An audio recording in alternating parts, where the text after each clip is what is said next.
Hello, who is that? No. Guys, so nice weather.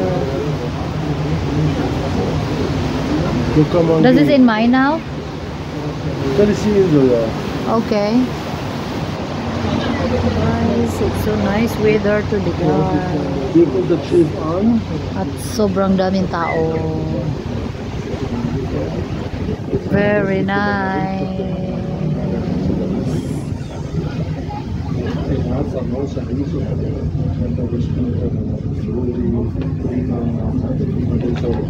Sobrang daming tao, guys. Hindi lang ako maka-video sa loob or sa dito sa labas kasi nahiya akong mag-video sa mga people. Kahapon pa kami nagbabarko. Nahilo na nga ako. Weißt du, wo wir zuerst hingehen? Was? Wo? Butterfly. Ja, Butterfly. Und Blumen. Na, erstmal Butterfly, weil das ist im Gewächshaus. Das wird wahrscheinlich ziemlich warm heute. Okay. Wow, Tio, so cute. Guys, yan yung mga hotel along the Boden Sea. And we're going to Mainau Island. And today is very nice weather.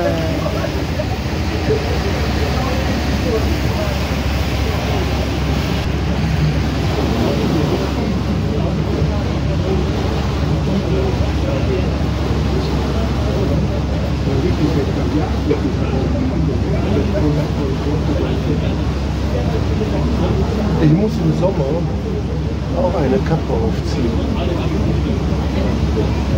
Warum? Weil so heiß hier?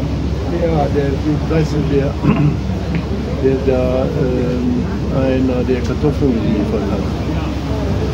Ja. Der arbeitet in Sonsbeck. Ja.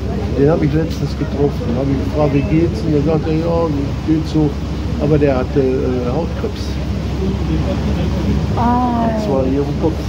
Oh mein Gott, du musst einen Kopf. Ja, der sagte, hier im Kopf hatte der Flecken gehabt. Ja, dann du musst einen Kopf haben. Ja. Und er sagte, das kommt davon, wenn man...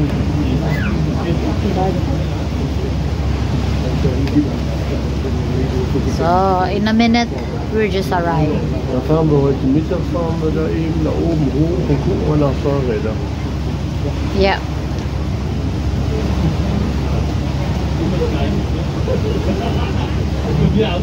Ob die was haben. Da könnten wir morgen mit dem Fahrrad Richtung Lindau fahren. Ja. Fahrrad Richtung Lindau? Ja. Das ist vorbei. Du weißt doch gar nicht, wie weit das ist. Ich muss etwas zu essen mitbringen. Das ist so. Und viel Wasser. Da kannst du unterwegs aber kaufen, schätzen. Das ist, wir kaufen hier unterwegs nicht so viel Store. Ja, Sie haben hier auch einen Fisch. Fisch? Ja? Ja, sicher. Wangenfisch. This is only sea or ocean? Nein, das ist ein See. Bodensee. Ach so. So, das bedeutet, that is not salty or salty. Nein, das ist kein Salz. Das ist Süßwasser. So, this is only, it's a big lake. Ja. Sea is a lake. Ja. Oh. Looks like an ocean. Und alt. Looks in Philippines. Ganz alter See. Ah, so guys, this is only ein sea, not an ocean, but it's very big sea, lake in English. Okay, babush.